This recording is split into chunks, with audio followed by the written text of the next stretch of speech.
एक सास बहू का कहानी सुनाने जा रही हूँ। इस कहानी का आप लोग जरूर सुनिएगा। एक सास बहू थी। सासू माँ तो बहुत अच्छी थी, लेकिन उनकी बहू अच्छी नहीं थी। जब तक उनकी बेटा घर में रहते थे तब तक अपना सासू माँ का कुछ नहीं कहती थी। जब उनकी पति काम पर चले जाते थे तभी ने अपना सासू माँ को कुछ न कुछ सुनाती रहती थी और सारा दिन अपना सासू माँ से काम करवाती थी। उनकी पत्नी का नाम लाली थी। जब लाली का पत्नी काम पर से आते थे तो पहले अपना माँ को पास जाता था और कहता था कि माँ तुम खाना खा ली। वो कहती है कि नहीं बेटा, तुम आगे खाना खा लो, मैं बाद में खाना खा लूँगी। उनकी बेटा कहते हैं कि नहीं माँ, चलो मेरे साथ खाना खाओ। लाली जब अपना पति को देखती थी कि अपना माँ से ही कितना प्यार करता है, माँ को छोड़कर वो खाना नहीं खाता है, तो लाली का बहुत जलन होता था, बहुत जलती थी। जब उनकी बेटा काम करने चले जाते थे बाहर, तभी बहू अपना सासू माँ पर बहुत अत्याचार करती थी, बहुत सारा काम करवाती थी, लेकिन खाने के बारे में कभी नहीं पूछती थी कि सासू माँ तुम तो सारा दिन काम करती हो, कम से कम एक रोटी तो खा लो। कभी नहीं अपना सासू माँ को कहती थी। एक दिन लाली का पति जब काम पर से घर आए तो लाली कहती है कि देखो, आपका माँ तो सारा दिन बैठी रहती है, काम तो कोई करती नहीं है, इसे ले जाइए आश्रम में जाकर छोड़ आइए। देखिए वो आश्रम में तो बहुत सारा औरत है, आपको माँ तो यहाँ पर अकेली पड़ी रहती है, वहाँ पर रहेगी तो सभी औरत को साथ रहेगी तो आपका माँ को बहुत अच्छा लगेगा। बुढ़िया माई का बेटा कहते हैं कि क्यों, माँ को मैं क्यों जाकर आश्रम में रखाऊं, माँ का यही घर है, माँ अपना घर पर रहेगी, आश्रम क्यों रहेगी, अब मैं क्यों अपना माँ को जाकर आश्रम रखाऊंगी। मेरी माँ तो अपना घर में ही रहेगी, ये तो सारा घर द्वार मेरी माँ का है। माँ मुझे बहुत तकलीफ करके हमें आदमी बनाई है और उस माँ को मैं जाकर आश्रम छोड़ाऊँ, ये कभी नहीं होगा। मेरी माँ मेरी साथ रहेगी, अपना घर में रहेगी। लाली अपना पति को बात सुनकर बहुत गुस्सा हो जाती थी।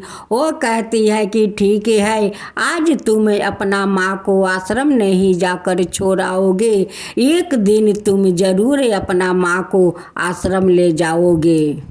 एक दिन लाली अपना बहिन सुमन को बुलाती है और उनकर पति और उनकर बेटा को सभी को अपना घर पर बुलाती है। सुमन या सुमन का पति या उनकी बेटा लाली का घर आते हैं या उनकी सासू माँ का पैर छूकर आशीर्वाद लेते हैं।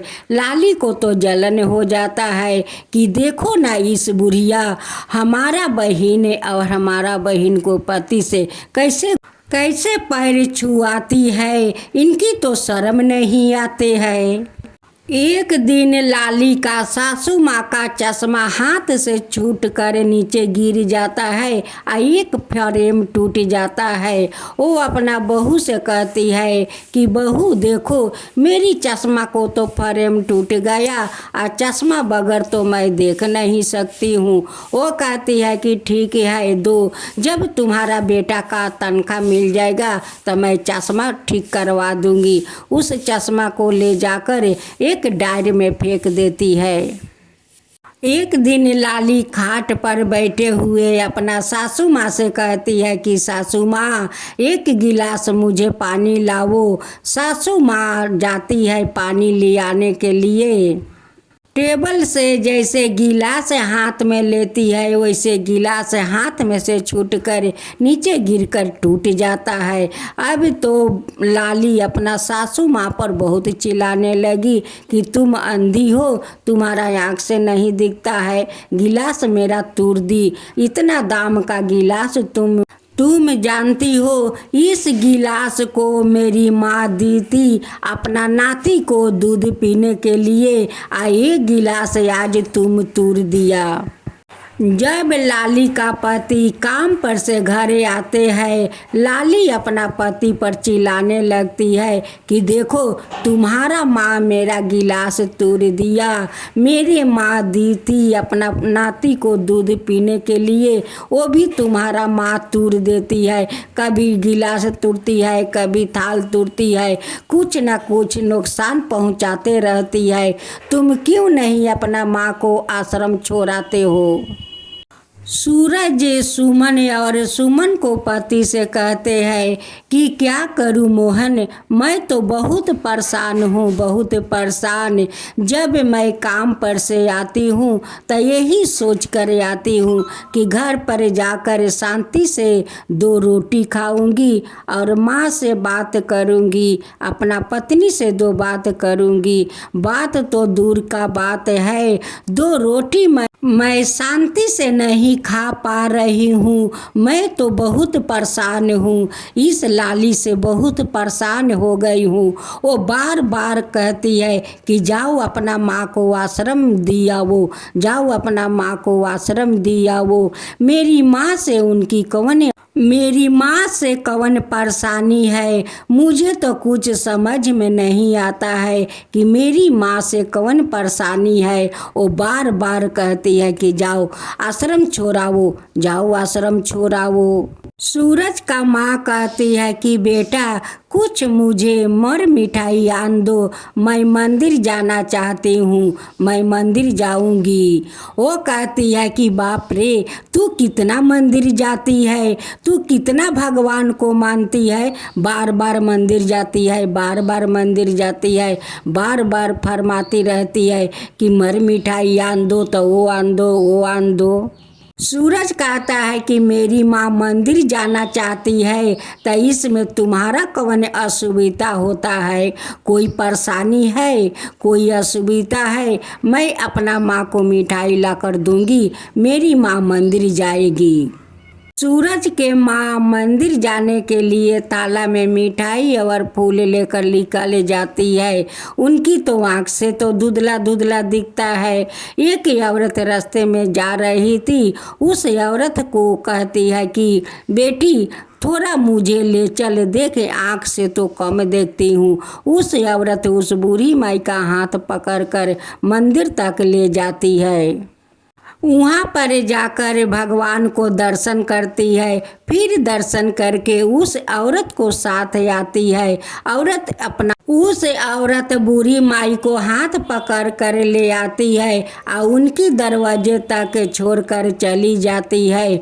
बूढ़ी माई को तो आँख से धुंधला धुंधला दिखता है। बूढ़ी माई जाकर दरवाजे में टकरा जाती है, उनकी हाथ से थाला छूट कर टूट जाता है। अब तो बहू चिल्लाने लगी कि तू सारा घर का बर्तन तोड़ दे, सारा घर का बर्तन तोड़ दे, तेरा तो मंदिर जाने का बहुत शौक है। कभी गिलास तोड़ती है, कभी गिलास तोड़ती है, कभी थाल तोड़ती है, कभी कुछ ना कुछ नुकसान पहुंचाती रहती है।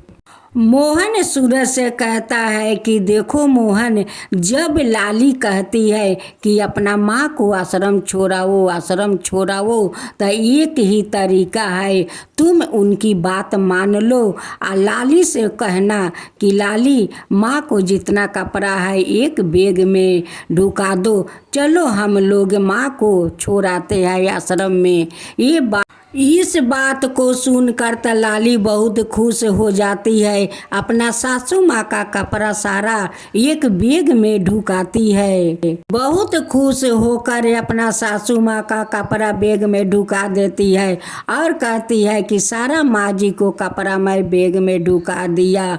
अब तो सूरज ले जाकर एक रिक्शा पर सारे बैग रखते हैं और अपना माँ को उठाते हैं और कहते हैं कि लाली चलो हम दोनों जाकर माँ को छोड़ाते हैं आश्रम में।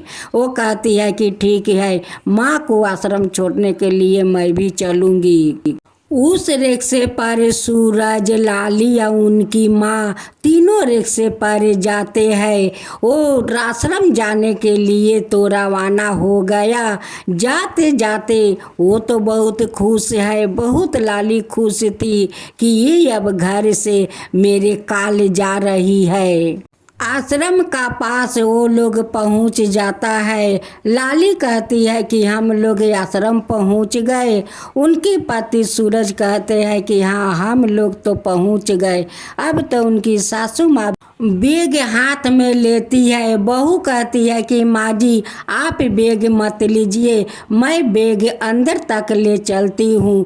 बैग लेकर जब बैग लेकर आश्रम का अंदर जाती है तो देखती है कि उनकी माता पिता एक चौकी पर बैठे हुए हैं। अब तो लाली देखकर अपना माँ को भर अकवारी पकड़ लेती है और रोती है कि माता पिता आप लोग यहाँ कैसे आ गए, आप लोग यहाँ कैसे आ गए माता पिता। लाली का माँ कहती है कि बेटी क्या करूँ, माँ तो अपना संतान को 9 महीना अपना कोख में रखती है, 9 महीना का बाद जन्म देती है, उसे पोषण पालन करती है, पढ़ा लिखा कर 12 कर देती है, उनको शादी करवा देती है। और जब घर में बहू आती है तो सासू माँ बोझ बन जाती है। बेटा बहू अपना घर से बूढ़ा बूढ़ी को निकाल देते हैं, तब बूढ़ा बूढ़ी कहाँ जाएंगे। यही तो एक आश्रम है, यही आश्रम में तो आकर रहेंगे। वो कहती है कि ये तो ठीक नहीं की है भाभी, ये तो गलत की है।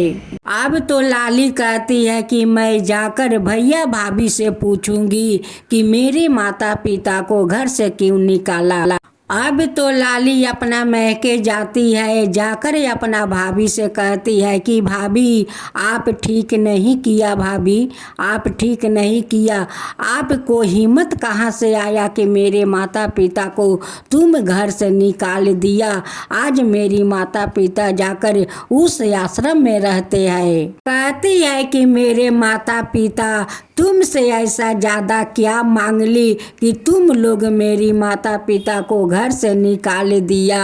ओए अब तो लाली बहुत गुस्से में है। वो कहती है कि तुम लोग पर मैं पंचायत बैठाऊंगी, तुम लोग पर मैं मुकदमा करूंगी, तुम लोग को मैं जेल का चक्की पिसवाऊंगी। लाली का भाई मोहन कहता है कि जा, तू क्या करेगी तू कर ले, जो करना है तू कर, जा तू मुकदमा कर, पंचायत बैठाओ, जेल में चक्की पिसवाओ, जो करना है सो कर, तू जा, तू कर, क्या करना चाहती है तू कर। अगर तू नहीं करेगी तो मैं सब कुछ कर दूंगी, पंचायत बैठा दूंगी, मुकदमा कर दूंगी, जेल में चक्की पिसवा दूंगी। अगर ये सब तू नहीं किया तो मैं करूंगी। अब तो लाली रोने लगी, अब तो बहुत रोती है अपना माँ को पकड़ कर। लाली का माँ कहती है कि देख बेटी, आज अपना माता पिता को इस आश्रम में देख कर तुझे कितना तकलीफ होता है। देख, तुझे रोज रोज कहती है कि अपना माँ को जाकर आश्रम रखाओ, आश्रम रखाओ, तो समझ कि सूरज का कितना तकलीफ होता होगा। वो भी तो सूरज का माँ है, वो भी तो अपना बेटा को जन्म दिया है, पढ़ाया लिखाया, शादी किया कि घर में बहू आएगी तो अपना सास को बनाकर एक मुट्ठी खाना देगी। इसलिए ना उनकी माँ अपना बेटा को शादी करवाई। अब तो लाली का भूल का बहुत पछतावा होने लगा। वो बहुत अफसोस करने लगी कि मैं क्या कर दिया और मैं क्या करने जा रहा था। मोहन अपना माता पिता से कहते हैं कि माता पिता अब चले, हम लोग अपना घर लौट चलते हैं। और लाली तुम अपना सासू माँ का इस आश्रम में छोड़ दो। लाली कहती है कि नहीं, मैं अपना सासू माँ का इस आश्रम में नहीं छोड़ूंगी, मैं अपना घर ले जाऊंगी और बहुत सम्मान से अपना सासू माँ का रखूंगी। अब ऐसा भूल मैं कभी नहीं करूँगी, कभी नहीं करूँगी। सासू माँ आप मुझे माफ़ कर दीजिए, माफ़ कर दीजिए सासू माँ, आपके ऊपर मैं ना जाने कितना अत्याचार किया, कितना कुछ कहा, बहुत कुछ कहा, लेकिन आप तो सहती गई, लेकिन मुझे आप कभी जवाब नहीं दिया माँ, जवाब नहीं दिया। आपका चश्मा टूट गया था, मैं बोला था कि आपको बेटा को तनख्वाह मिलेगा तो मैं चश्मा बनवा दूंगी, आपको चश्मा ले जाकर डायर में फेंक दिया माँ।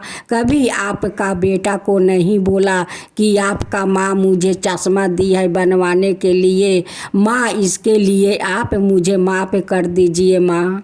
लेकिन सासू माँ का तो अपना बेटा से अपना बहू को करतूती कुछ नहीं कहना पा रहा। बहू तो सभी के सामने अपना सारा भूल स्वीकार कर लिया। चलो, जब सुबह का भूला जब शाम को लौट कर आ जाता है तो उसे भूला नहीं कहा जाता है, उसे माफ़ करके अपना लेना चाहिए। अगर हमारा कहानी आप लोग का अच्छे लगा हो तो एक लाइक शेयर जरूर कीजिएगा।